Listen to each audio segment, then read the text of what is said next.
Welcome to live stay YouTube channel पर guys. यह कहानी है उस समय की जब भारत और पाकिस्तान एक देश हुआ करता था और तब ये दोनों देश विभाजित नहीं हुए थे।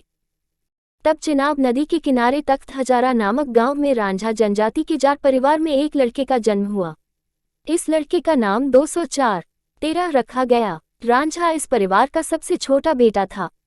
रांझा से बड़े 3 भाई थे जो खेती का काम किया करते थे और रांझा माँ बाप का सबसे दुलारा बेटा होने के कारण आराम से मस्त रहकर बांसुरी बजाता था। लेकिन रांझा की किस्मत में यह आराम न होकर विधाता ने कुछ और ही लिख रखा था।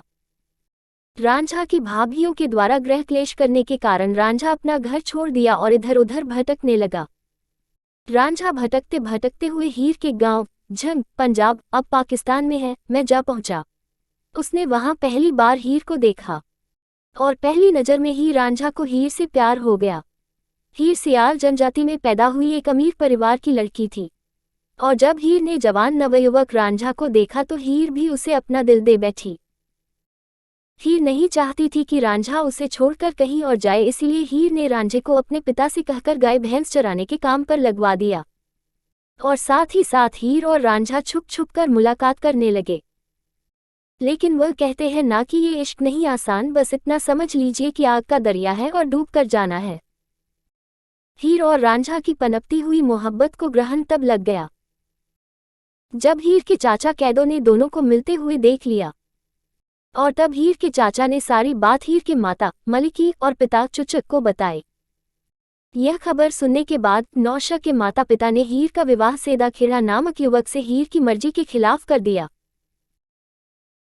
रांझा हीर की शादी होते हुए देख दुखी होकर कन्फ्टे समुदाय के फकीर से गुरु दक्षिणा लेकर फकीर बन गया और गांव गांव और गली कूचे में गीत गाते हुए भटकने लगा।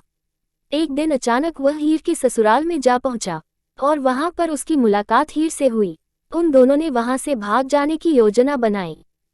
इस योजना में हीर और रांझा काफी हद तक कामयाब भी हो गए, लेकिन स्थानीय राजा के द्वारा पकड़े जाने पर दोनों को कड़ा इम्तिहान देना पड़ा। इस इम्तिहान के बाद राजा को एहसास हुआ कि हीर रांझा दोनों एक दूसरे से बेहद प्यार करते हैं। इसके बाद राजा ने हीर का विवाह रांझा के साथ करने का आदेश दिया, लेकिन हीर की खुशी हीर के चाचा से बर्दाश्त नहीं हुई। अंत वही हुआ जिसका डर था।